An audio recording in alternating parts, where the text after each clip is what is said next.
Good Friday morning, everybody. Schuyler Callihan here on Between the Ears, and we're going to round out this week with more basketball talk. And that is, again, more on the coaching search, which will start to get underway really heavily here in the next couple of weeks. But more so about how attractive this job really is. There are three major job openings right now. I guess you could consider really only two of them being major jobs, and that being West Virginia and Ohio State, DePaul being the third. DePaul is kind of a weird one because, I mean, it's in Chicago. It's had success at times. A lot of people feel like it's kind of a somewhat of a sleeping giant, if you will, because they haven't really had the success they probably should have, considering the hotbed of recruiting that they kind of sit in. But for whatever reason, they just haven't had the backing. They haven't had the support over the years. And DePaul's just kind of been towards the bottom of the league in whatever league they've been in for a very long time. And at some point, that might turn if they get the right coach in there. So really, this comes down to West Virginia and Ohio State. And I think there's a lot of comparisons between the two programs. But really, to me, the thing that separates West Virginia and what makes them the clear-cut most attractive job is the NIL situation. And I'm sure Ohio State has done some things as well with their collective, but you're not going to find a better collective right now than West Virginia's. Country Roads Trust has done such an amazing job of putting together opportunities for student athletes to make money off their name, image, and likeness. And that's really one of the biggest things that everyone's talking about in regards to this job at WVU. That's one of the biggest reasons why people feel it is the most attractive job,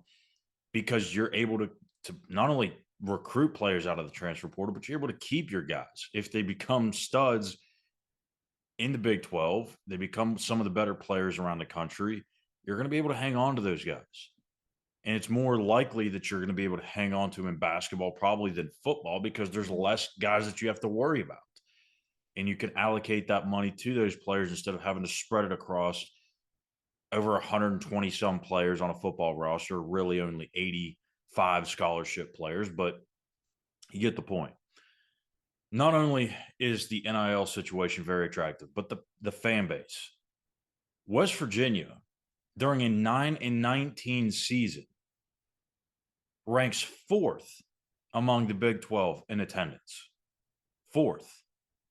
What the hell do these fans have to root for right now? They haven't had anything to root for nearly 2 months, but they still show up. That is impressive as it gets. I don't think that can be talked about enough. When you are a team that has no chance of making the NCAA tournament, really no chance of making the NIT or any postseason tournament for that matter, yet you still sit fourth out of 14 teams in the Big 12 in home attendance, that's remarkable. That shows the level of passion from this fan base, how much West Virginia sports mean to these people in the state. And that should just put it into perspective right there for those on the outside that are maybe considering this job, that look, this is what they're doing when they're 9-19. Imagine what happens, say, when I take this job and we get this thing turned back around again. I mean, this is a team, again, or a program that is not all that far removed from making the Big 12 championship 3 straight years. They were in the Sweet 16 3 out of 4 years. They've been to a Final Four in 2010. They've won a Big East championship. There's a lot of history here. Jerry West, Hot Rod Hundley. I mean, there's a lot of reasons why West Virginia is the clear-cut favorite in terms of attractiveness. Now, obviously, this can change once the season ends, because there will be more coaches around the country that get fired. But as of today, out of the three, I mean, it's not even close. In Ohio State, like I said a couple of episodes ago, I think there's some reports out there about them being tied or linked to Dusty May in some capacity. But again, if that's the direction they go in West Virginia, who has also been linked to Dusty May, if there's no true push from West Virginia, I don't think that I wouldn't take that as a sign of Ohio State beat West Virginia to the punch, because I feel like Wren's going about this in a very strategic way. He's going to get the guy he wants. I don't think that he's going to fall back to plan two or plan B, however you want to phrase that. He's going to get the guy he wants. So, and again, that could be Eiler. That could be giving him another opportunity with an actual team that he can put together, or it could be someone from the outside. And as we mentioned yesterday, it is not going to be Bob Huggins. It is not going to be John Beeline. And when those guys are in their 70s, it wouldn't really make a whole lot of sense to bring those guys here. You're going to hire them.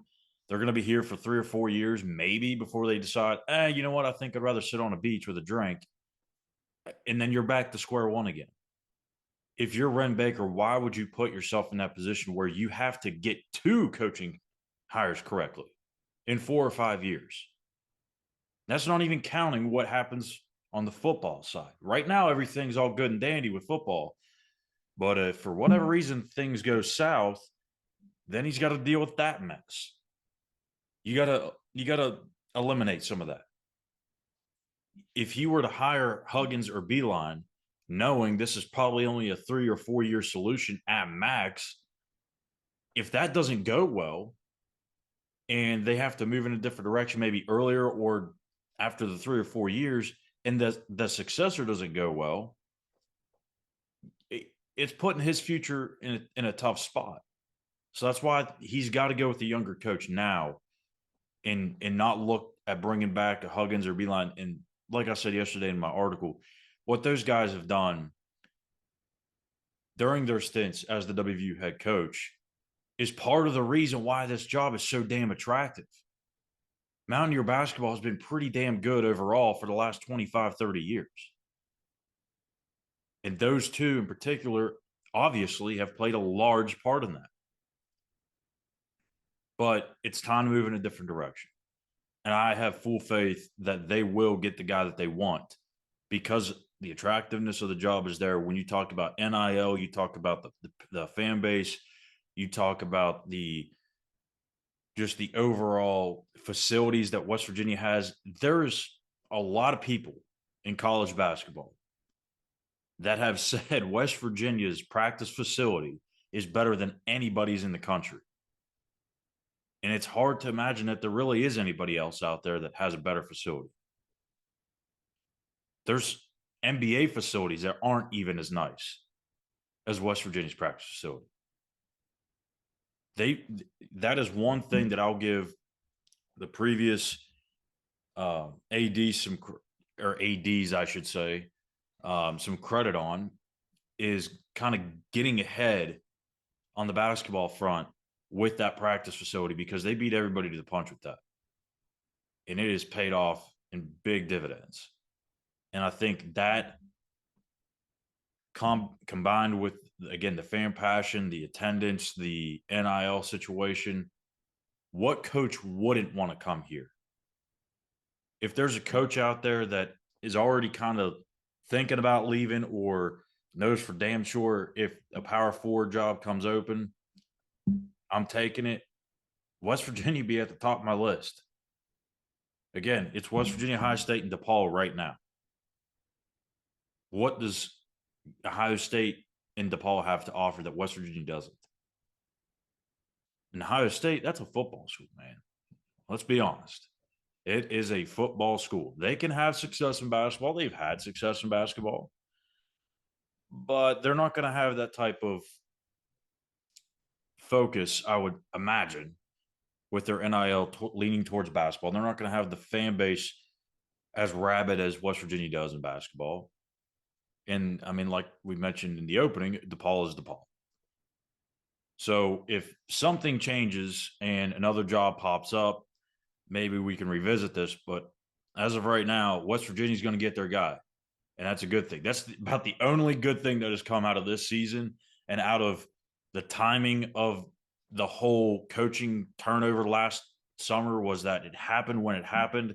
It sucked for this year in particular, but at least Wren Baker and this administration, they've had nearly a year to put together a list, really study it, really pay close attention to those candidates on the list, and they can go get their guy without having to really compete. So we'll find out again who they kind of really target. I would imagine interviews will start really kind of gain some steam as soon as the regular season's over. Maybe he'll wait until the end of the Big 12 tournament, or at least West Virginia stay in the Big 12 tournament, which I wouldn't think would be all that long. Maybe it's just a night or two, but we'll know here soon.